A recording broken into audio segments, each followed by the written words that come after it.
신경은 말 그대로 어디에나 있습니다. 가장 중요한 것부터 시작할게요. 척추와 뇌 전체에 걸쳐 있는 신경이죠. 이 두꺼운 신경 클러스터는 중추신경계 혹은 CNS라고 합니다. 여러분이 하는 모든 것을 책임져요. 숨쉬는 것부터 제가 주제에 대해 이야기할 때까지 기다리는 동안 스마트폰 옆면을 두드리는 것까지 말이죠. 신체의 어떤 부분에서 뇌의 CNS에 신호가 도달하면 상황에 따라 반응하라는 명령을 돌려보냅니다. 지금 스스로를 한번 꼬집어 보세요. 네, 해보세요. 아야! 방금 꼬집은 곳은 다른 곳처럼 신경세포가 많이 있습니다. 피부를 누르면 신경이 흥분되어 뇌에 통증에 대한 정보를 보냅니다. 그러면 뇌는 아프다는 메시지를 되돌려 보내 반응하죠. 이 모든 것은 100분의 1초도 안 되는 시간 동안 발생합니다. 하지만 신호가 이동한 거리는 몇 미터나 돼요. 이제 척수로 가서 작은 실험을 해봅시다. 하나를 세고 여기 뉴런들 사이에 연결을 끊으면 무슨 일이 일어나는지 보는 거예요. 준비되셨나요? 하나. 봤죠? 이제 허리 아래 부분은 절뚝거릴 거고 다리에 아무 감각도 없을 겁니다. 왜냐하면 CNS가 그게 어디 있는지 알 수 없기 때문이죠. 좋아요. 이제 연결을 복구할게요. 걱정하지 마세요. 이렇기 때문에 자연스럽게 뇌와 척수는 뼈, 즉 두개골과 척추가 보호하는 거예요. 척수 기둥 안에는 뇌척수액도 있어 신경을 보호하고 신호를 더 잘 전달하게 하고 노폐물을 제거해줍니다. 좋아요. 이제 나머지 신경들을 자세히 살펴보죠. 먼저 손가락 끝 신경부터 시작하겠습니다. CNS가 아닌 모든 것을 말초신경계 혹은 PNS라고 합니다. 이제 손을 흔들어 주시겠어요? 감사합니다. 여러분이 그렇게 할 수 있었던 것은 뇌가 의식적으로 어깨, 팔뚝, 손목 및 손의 말초신경에 수백만 개의 신호를 보냈기 때문이에요. 다 함께 팔을 들어 올려 일정한 자세로 고정시키고 손을 왼쪽과 오른쪽으로 흔들기 위해 공동 노력을 했던 거죠. 그리고 이 노력에 대한 책임은 수의신경계 혹은 체성신경계가 집니다. 이 사실을 듣고 여러분의 눈썹이 올라가는 것도 같은 신경에 의해 조절된 거죠. 제가 떠드는 것을 들으면서 숨을 몇 번 쉬었는지 세어보셨어요? 아니면 심장이 몇 번 뛰었는지는요? 그랬을 리가 없죠. 이런 것들은 자율신경계 혹은 불수의 신경계에 의해 조절됩니다. CNS는 말초로 신호를 보내 심장이 뛰게 하고 호흡기가 공기를 흡입하고 내보낼 수 있게 하며 장에게 먹는 음식을 소화하도록 요청하기까지 합니다. 이제 폐에서 공기를 모두 뱉어내고 최대한 오랫동안 숨을 참아보세요. 좋아요. 이건 시간이 좀 걸리겠네요. 그러니 숨을 들이쉬고 싶다고 생각하는 지점으로 빨리 감기를 하죠. 공기를 내보내고 숨을 참는 것은 의식적인 행동입니다. 그러니 호흡기관에 신호를 보내라고 뇌에 알려주는 건 바로 여러분 자신이죠. 하지만 산소가 부족하기 시작하면 이제 장난은 그만 치라고 뇌가 여러분에게 전달합니다. 오, 얼굴이 파랗게 변하고 있네요. 얼른 숨을 들이쉬세요.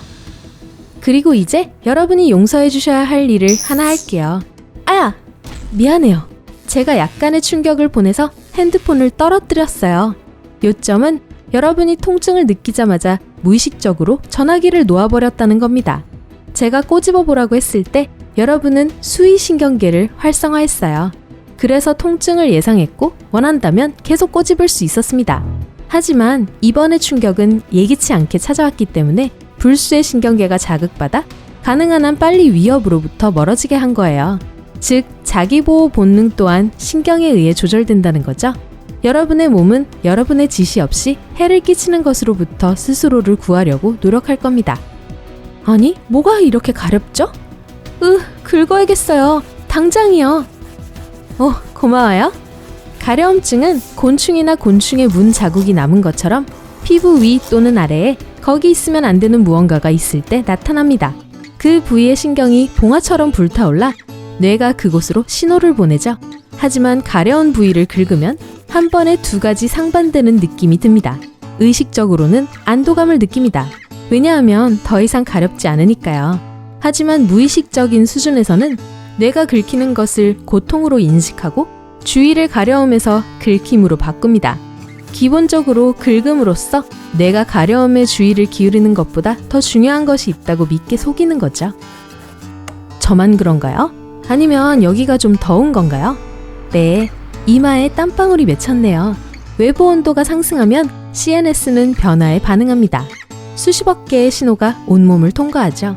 땀샘은 눈 깜짝할 사이에 그 신호를 받아들여 격렬하게 일하기 시작합니다. 땀이 피부에 나타나서 피부를 식혀주고요.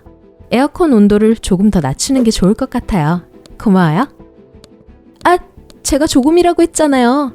그렇게 많이 말고요. 보세요. 이제 떨고 있네요. 뇌는 혼란스럽지만 여전히 빠르게 작동해서 상황 변화에 반응합니다. 다시 한번 뇌는 근육의 모든 뉴런에 수십억 개의 신호를 보내서 가능한 한 빨리 수축하라고 지시합니다. 그렇게 하면 근육에 마찰이 생기고 이 마찰이 열을 발생시키죠. 그리고 심장이 더 빨리 뛰기 시작해서 사지에 피가 퍼져 몸이 어는 것을 방지합니다. 이 모든 것이 또한 온도를 좀 높이는 것이 좋겠다고 생각하게 만들죠. 사고에 관해서 얘기하자면 뉴런이 그것도 책임집니다. 예를 들어 여러분이 이 비디오를 보는 것은 이번이 처음이에요. 제가 다음에 무슨 말이나 행동을 할지는 여러분이 알 수 없습니다. 아마도 화면을 빙글빙글 돌릴 수도 있을 거예요. 아니면 영상 전체를 갑자기 끝내버리거나요. 이제 막 뇌는 앞으로 어떤 일이 일어날지 기억하기 위해 필요한 신경을 연결했을 뿐입니다. 그래서 여러분이 여전히 저와 함께 있는 거죠. 알고 싶으니까요. 하지만 이 영상을 끝까지 다 보자마자 관심은 사라집니다. 제가 아무리 매력적이라고 해도요. CNS는 뉴런 사이를 충분히 연결했고 만약 여러분이 이 비디오를 다시 시작한다면 무엇을 기대해야 할지 알려줄 거예요. 하지만 그 연결된 길은 아직 매우 기본적입니다. 간단한 예를 들어볼게요. 비디오에서 정확히 3분 5초에 제가 뭐라고 했나요? 신경 연결이 아직 그 정도 세부적인 것을 말할 수 있을 정도로 강하지는 않아 기억이 나지 않죠? 하지만 이 영상을 더 많이 볼수록 신경 연결이 더 강해집니다. 그리고 여러 번 본 후에는 전체 문장의 단어 하나하나를 반복할 수 있을 거예요. 롤러스케이팅 같은 새로운 기술을 배울 때도 마찬가지입니다. 처음에는 한 발도 움직이지 못해요. 뇌는 특이한 과제에 부딪혀서 모든 방향으로 신호를 보내 모든 신경이 흥분됩니다. 넘어지고 다시 일어나서 한 번 더 시도합니다. 이번에는 이미 수백만 개의 뉴런이 연결돼 있어서 CNS는 새로운 연결고리를 만드는데 시간을 낭비하지 않습니다. 또 넘어지고 계속 넘어져요. 하지만 다시 일어나서 반복할 때마다 뇌는 점점 더 적응할 거고 마침내 5번 혹은 10번 아니면 50번쯤 도전하고 나면 스케이트가 앞으로 나갈 거예요. 뇌는 넘어지지 않은 그 순간을 포착해서 이전의 실수를 반복하지 않도록 강한 신경 연결을 만듭니다. 그리고 곧 더 많은 연습과 더 많은 CNS 연결로 어떻게 그렇게 못할 수가 있었지 싶을 정도로 프로처럼 스케이트를 타게 됩니다. 하지만 이런 신경 연결의 가장 좋은 점은 결코 완전히 사라지지는 않는다는 거예요. 어렸을 때 스케이트를 배웠고 10년 동안 스케이트를 타지 않았더라도 어떻게 타는지 기억하는 데는 불과 몇 분밖에 안 걸릴 겁니다.